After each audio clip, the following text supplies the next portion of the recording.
Hi class, we're going to look quickly at setting up the PowerPoint so you can skip over anything you feel like you already know, but just so you know, it should have a title page so you can choose one of the designs if you want to. So I just chose this one really quickly, so it has a title page. The title page does not count as part of your actual slides, okay? So that's just easy. Write the name of your hotspot, or write the creator. So I wrote up my name and then Julie Wadika was my partner. Okay, and then we're going to go through, and really you should be thinking about the order, okay, by just keeping it fairly organized along with this outline of the information that we're supposed to have. So first it's asking us about location information, then it's asking us about the description of that location. So going back, let's say I want to put my location. You should definitely include some sort of image just so that people know where it is that you're talking about. So I made up a hotspot, so this is not one of the real ones, obviously, but it's a Holly Jolly hotspot. And I'm going to say that the Holly Jolly hotspot is located on the North Pole. So I looked up an image of the North Pole, so let's say this is the image that I'm going to use, okay? So I'm copying the image, and I'm going to utilize it within my slideshow. So paste. Might need to readjust because I probably want to include a little bit more written information as well. And I actually really like these suggestions, I'm not gonna lie. I think this is really helpful. So maybe I'll choose this one. And then if I don't like it, I can readjust. And then location information, I can type out whatever it is I want. So located, surrounding, let me get rid of this, design suggestions. Surrounding the North Pole.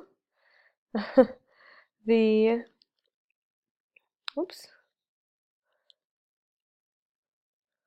North Pole region of the globe. Okay. Obviously, you need more information. I'm making this up. I'm not really sure what else to write. So it includes portion of the Arctic Ocean. Arctic Ocean. Okay. And then, I don't know, something else. Let's see. Let's see. Is not part, or well, maybe it's not part, or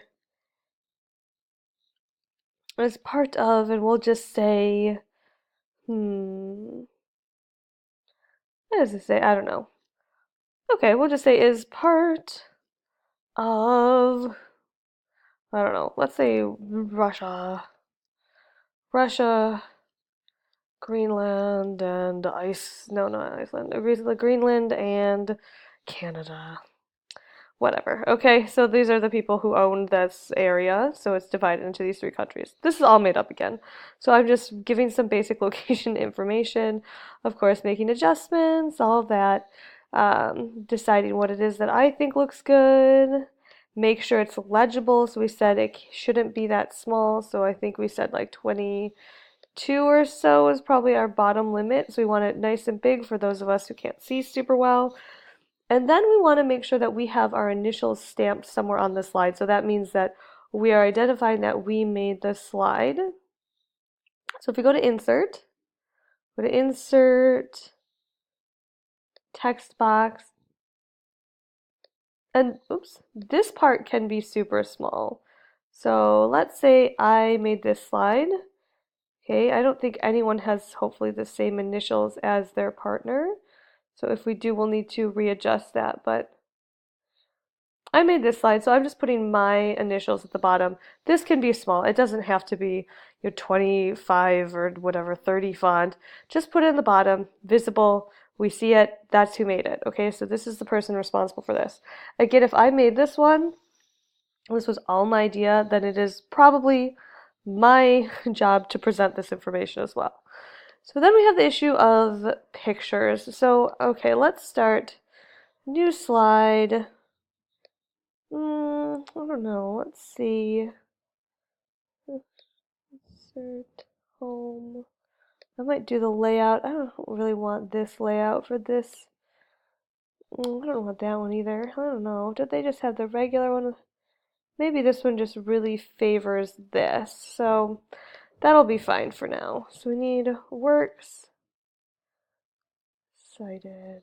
Okay. Here we're going to put our sources of information for the facts. All right.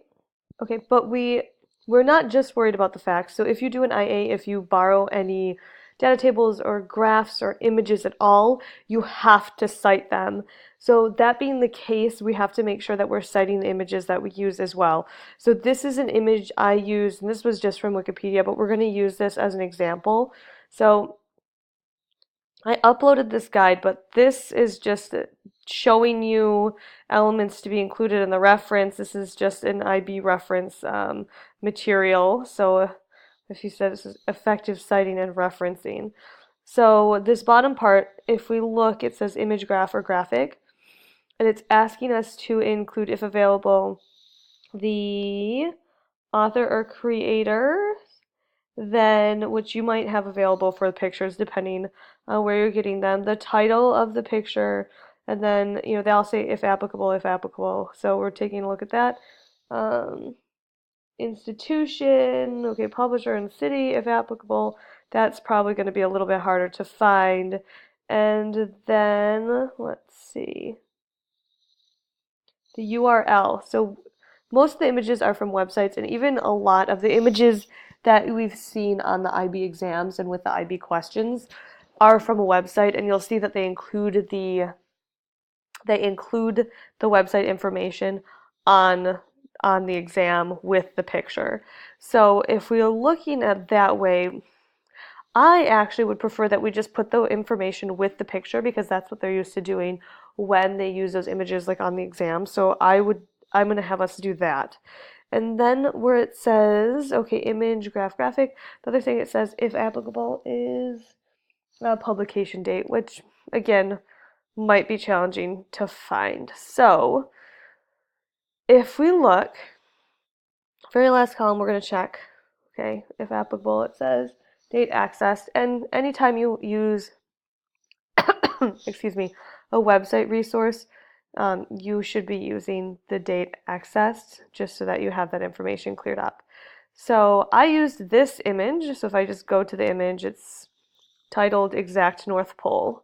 Okay, it's from Wikipedia. So I'm just going to cite this just like it were a better, more quality source. But I can do this on my own, or I can use one of these citation resources. So here, this is just citationmachine.net. There's a bunch of these. We said that we're trying to go for APA, or you can choose whatever, I'm sorry. I am choosing APA, and I chose APA, I think, when I gave the past example. But according to the citation guide for IB, as long as you're consistent, it doesn't matter which one you choose. The people I worked with last year really wanted to go with APA. When I went to Michigan State, the university chose MLA as its official format. And I personally like Chicago the best. I don't know, but that's the one I think looks the best. So I'm putting the title, it just says Exact North Pole. I copy and paste the URL. I put the date accessed, which is today. Hopefully that's the correct date. Let's see. Perfect. So then I'm just going to create a citation. And for this one, I didn't find any other information. I didn't find an author or a photographer or anything, so I don't have that to supply. So I'm just going to create the citation. If I want to do it this way, here we go. That's it. And actually, there's just a copy and paste button. So copy. Hopefully that worked. And then I'm going to go back, and here again, I'm just going to go to insert. I'm going to insert a text box, and I'm just going to put it right with or under my picture. So it doesn't have to be huge again, it just has to be there.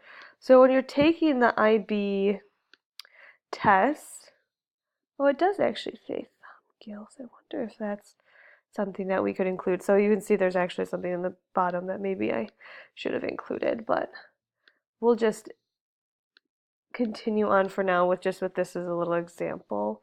And I'm not sure what that information is, so maybe I'll go back and look and see. Does that say Thorn or Tom, like Thom?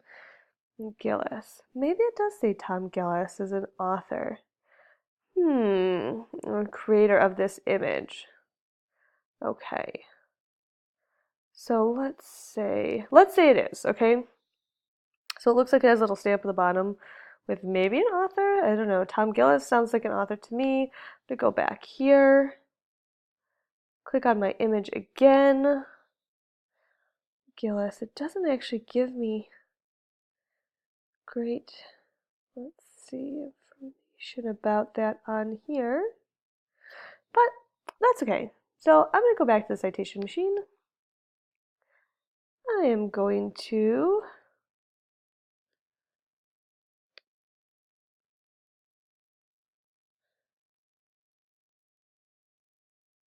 go back once more and title. I'm just going to enter that same information, but this time I think that this was a name for Tom Gillis. I would double check to see that I had the spelling right. I think it was Thom, right? Hopefully. And I'm just entering that same information because I think I'll get a more complete citation this way. And people can be real picky about this and they don't want to be blamed for plagiarism, so let's see. Perfect. So now I've got that person's name on there as well. And you could always just add it. It's fine to do it all manually if you want, but I like these resources, especially if you're not sure about if you're being consistent with the formatting. So you can go and use these resources. That's totally fine. And I'll just paste it there. Okay, perfect. Then again, it can be fairly small, and we just nest it right by our picture. So that one should be totally fine. Try to make sure your slides aren't too cluttered, so we want to make sure it's about 50-50, so 50% pictures, 50% text. That doesn't mean that every single slide has to be 50-50. It just means that overall, let's say I take one slide and the next slide is going to be just all text. So I want to do location, description.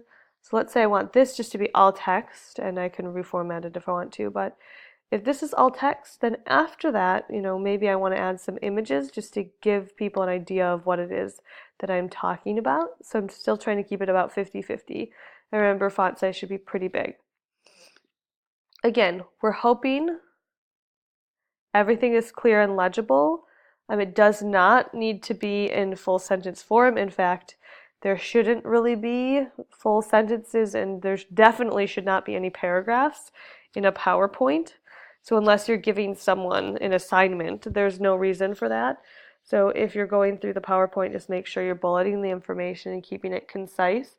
And that also helps with the sizing, so you can make it big enough for people to see. Put your name stamped on the bottom, and then make sure that you have the citation information for the images just like this. That's totally fine. You can keep it small. If you need to, depending on the image, you could try to put it on top of the image. Just make sure it's still legible. So if it's not legible, then that's a problem. So keep it with the image, okay? And then works cited will be for your information overall, just your references essentially. So what did you use, whether it was that big, ecosystem guide like we saw on the website, or if it's something else, list them all here so that we're not going to be blamed for plagiarism.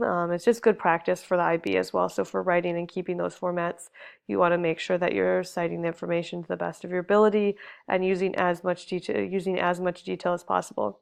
So this is perfect. Don't forget, insert and not smart art, but just regular text boxes for your initials and these citations for the pictures. Okay. I think that's everything that I needed to go over. So we're shooting for 10 to 15, and I'm going to call them like body slides. So when I say body slides, I mean slides like this that have the content. So this doesn't really count as like a body slide. It is not really carrying that much information. It's just the title. And the works cited do not count as the body slides. So we want 10 to 15 with actual good information and pictures. And then, the title